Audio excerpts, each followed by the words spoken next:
चलिए, आज पुनः ऑनलाइन कक्षा में मैं अजय कुमार ठाकुर स्वागत कर रहे हैं सभी बच्चों का। हम जो चैप्टर पढ़ रहे थे वो क्या था, रासायनिक अभिक्रिया। जो पहला चैप्टर हमारा है आज एवं समीकरण, उसमें हमने बताया था कि रासायनिक प्रतिक्रिया क्या होता है, रासायनिक समीकरण कैसे लिखते हैं, संतुलित उसको समीकरण को कैसे करते हैं, और रासायनिक अभिक्रिया के प्रकार, जिसमें हमने संयोजन अभिक्रिया, combination reaction, decomposition reaction, displacement यानी द्विविस्थापन अभिक्रिया और डबल डिस्प्लेसमेंट यानी द्विविस्थापन अभिक्रिया के बारे में चर्चा किया था। आज हम देखते हैं ऑक्सीडेशन यानी एक ऑक्सीकरण, ऑक्सीडेशन, इसको देखेंगे, और एक देखेंगे रिडक्शन, अवकरण, उपचयन और अपचयन जिसको कहते हैं वो भी कहते हैं रिडक्शन। सबसे सिंपल देखिए कि पहले ऑक्सीकरण है क्या, ऑक्सीकरण में होता क्या है। ऑक्सीकरण वह है ऐसा रासायनिक समीकरण जिसमें ऑक्सीजन का योग एवं हाइड्रोजन का विलगाव जिस समीकरण में होता है वो कहलाता है ऑक्सीकरण रिएक्शन या ऑक्सीकरण अभिक्रिया। यानी ऑक्सीकरण में क्या हो गया, ऑक्सीजन का योग होता है और हाइड्रोजन का विलगाव होता है। अगर ये आपको याद है, जस्ट रिवर्स ये है।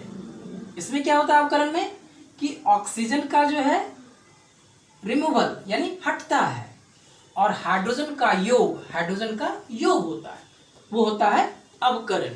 जैसे एक उदाहरण हम लेते हैं, CuO plus H2, copper oxide का ये प्लस H2, ये बनाता है Cu plus H2O।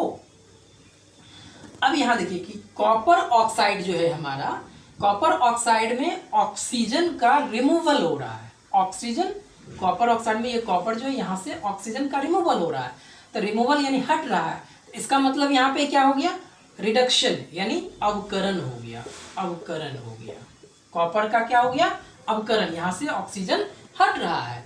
Just reverse में इसमें देखिए कि हाइड्रोजन जो है, ये हाइड्रोजन जो यहाँ पे है ये H2O में बदल रहा है, हाइड्रोजन।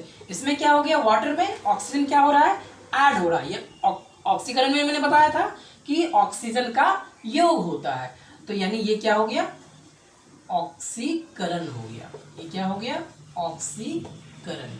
यानी इस अभिक्रिया में आपने देखा कि ऑक्सीजन का विलगाव हमारा क्या है, अवकरण है। इसमें क्या है, जो ऑक्सीकरण जो हम ये कह रहे हैं, इस हाइड्रोजन में ऑक्सीजन का एडिशन, ये ऑक्सीजन इसमें ऐड हो रहा है, वो बन रहा है वाटर बनाया। तो एक ही साथ एक ही अभिक्रिया में जब ऑक्सीकरण भी होता है और अवकरण भी होता है, तो उस अभिक्रिया को हम लोग कहते हैं रेडॉक्स अभिक्रिया। ये रेडॉक्स अभिक्रिया का भी उदाहरण हो गया, वह अभिक्रिया जिसमें ऑक्सीकरण और अवकरण साथ साथ होता है, उसे कहते हैं रेडॉक्स अभिक्रिया। एक और एग्जांपल जैसे हम लेके देखते हैं, जैसे एक एग्जांपल है H2S प्लस Cl2। अब यहां तो ऑक्सीजन नहीं है, तो कैसे हम समझेंगे, ये बन जा रहा है हमारा सल्फर यानी S प्लस 2HCl, ये बन रहा है। यानी अब यहां पे देखिए रिमूवल ऑफ हाइड्रोजन यहां से सल्फर से क्या हट रहा है, रिमूवल ऑफ हाइड्रोजन, H2S था यहां से हाइड्रोजन हट गया, तो रिमूवल ऑफ हाइड्रोजन यानी ये क्या हो गया, ऑक्सीकरण हो गया। ये क्या हो गया हमारा, ऑक्सीकरण। क्योंकि ऑक्सीकरण में मैंने बताया कि ऑक्सीजन का योग होता है और हाइड्रोजन का विलगाव होता है। अब यहाँ पे आइए, जो ये क्लोरीन है, इसमें यहाँ पे हाइड्रोजन, यहाँ पे क्या हो गया कि एडिशन ऑफ हाइड्रोजन, इसमें हाइड्रोजन क्या हो गया, आके ऐड हो गया। तो अवकरण में क्या होता है कि हाइड्रोजन का योग होता है, यानी ये हो गया इसका अवकरण हो गया, और ये अभिक्रिया ओवरऑल क्या हो गया, रेडॉक्स अभिक्रिया हो गया। क्लियर है। तो इसमें हमने देखा कि एक ऑक्सीकरण क्या है, अवकरण क्या है और रेडॉक्स अभिक्रिया क्या है। इसके और कई उदाहरण हैं जो आपको जो सीईआरटी बुक में है, आप वहां से देख के खुद इस तरह से देख सकते हैं कि वह अभिक्रिया किसमें ऑक्सीजन का योग हो रहा है, किसमें ऑक्सीजन का विलगाव हो रहा है, किसमें हाइड्रोजन का योग हो रहा है और किसमें हाइड्रोजन का विलगाव हो रहा है। ठीक है, क्लियर है।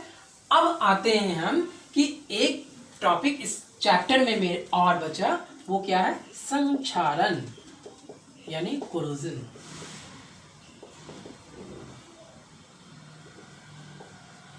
अर्थात संक्षारण क्या होता है, यानी धीरे धीरे क्षय मतलब समाप्त। जैसे लोहा है, आप देखते हैं कि बाहर में अगर लोहा का रॉड जो है वो अगर हम रखते हैं, वो धीरे धीरे मॉइस्चर एयर के कांटेक्ट में आने के कारण जो है वो धीरे धीरे उस जो टूट के समाप्त होने लगता है। तो वो जो अभिक्रिया है वही कहलाता है हमारा संक्षारण, जिसमें वो अभिक्रिया में आयरन जो है कि जब बाहर में जो आयरन है यानी वो Fe4Fe वो किससे अभिक्रिया करता है, ऑक्सीजन से।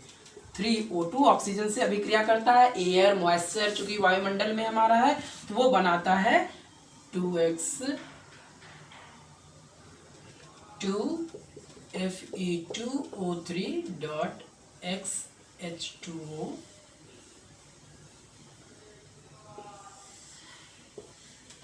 यानी ये जो संक्षारण है उसका अभिक्रिया का जो है कि इसमें क्या हो रहा है कि जो अभिक्रिया यहाँ अभिक्रिया जो हम दिखा रहे हैं कि मॉइस्चर ऑलरेडी यहाँ पे क्या है कि एयर में मॉइस्चर है ना, वायुमंडल में ऑक्सीजन है, रस्ट जो जंग लगना जिसको हम लोग बोलते हैं, तो ये जंग का सूत्र होता है, जंग Fe2O3.XH2। एक्स का अर्थ क्या है, वो कितना मॉलिक्यूल होगा, तो वो डिपेंड करता है कि मॉलिक्यूल कितना मॉलिक्यूल ऑक्सीजन जो है एटमॉस्फेयर से वो एक्सेप्ट करता है। इस प्रकार इसको हम लोग कहते हैं जंग लगना। और तीसरा जो है वो इस आधार पे हम ये बात कह सकते हैं कि आयरन में जंग लगना जो है वो किस कारण से होता है कि वायुमंडल में जो नमी है, आर्द्रता है, ह्यूमिडिटी है, वो एयर और जल जो वायुमंडल में जो जल के कण हैं उससे जो है सो आयरन जो है धीरे धीरे अभिक्रिया करके रस्ट होता है, जंग लगता है और धीरे धीरे उसका विघटन हो जाता है। धन्यवाद।